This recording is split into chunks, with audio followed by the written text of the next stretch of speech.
टूटते तारों की रोशनी। शाम के 7:30 बजे थे।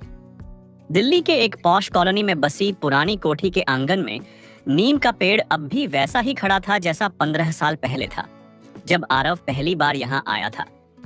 आरव, चाय ठंडी हो रही है, माँ की आवाज आई। सब आरव ने किताब बंद की और चाय की प्याली उठाई।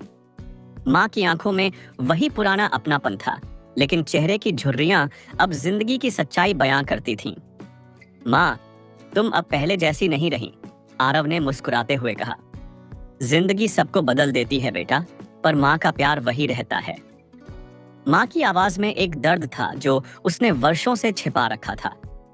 आरव की पत्नी समीरा एक स्वतंत्र विचारों वाली महिला थी। शादी के 7 साल में दोनों ने बहुत कुछ झेला। प्यार भी था, लेकिन अहंकार और करियर की दौड़ ने रिश्ते को जकड़ लिया था। समीरा और आरव का तलाक हुए 3 साल हो चुके थे। बेटा अंश अब 10 साल का हो चला था और समीरा के पास ही रहता था। आरव साल में बस 2 बार मिलता, गर्मियों में और दिवाली पर। एक शाम अंश की आवाज मोबाइल पर आई। पापा, मम्मा आज बहुत रो रही थी। उन्होंने आपकी तस्वीर लेकर कहा, काश सब कुछ वापस लाया जा सकता। आरव के हाथ कांपने लगे, आंखें भीग गईं। एक बार फिर उसने पीछे मुड़कर देखने की कोशिश की। समीरा ने आरव को तलाक देने के बाद अपने करियर में बहुत नाम कमाया, पर घर की खामोशी उसे हर रात तोड़ती रही। अंश उसका सहारा था, लेकिन एक पिता की कमी वह भी महसूस करता था। आरव ने माँ के कहने पर समीरा से मिलने की ठानी। क्या तुम अब भी मुझसे नाराज हो? आरव ने पूछा। समीरा ने खामोशी से देखा, फिर बोली, नाराजगी नहीं थी, बस थक गई थी लड़ते लड़ते। जब साथ थे तो एक दूसरे को समझ नहीं पाए, जब दूर हुए तो एहसास हुआ कि गलतियां दोनों की थीं। माँ ने एक दिन आरव को पास बिठाकर कहा, तुम्हें पता है बेटा, तुम्हारे पापा भी बहुत गुस्सैल थे, पर मैंने रिश्ते को निभाया, क्योंकि रिश्ते निभाने में ही घर बसते हैं। आज तुम दोनों अलग खुबानो अलग हो, पर अंश का क्या?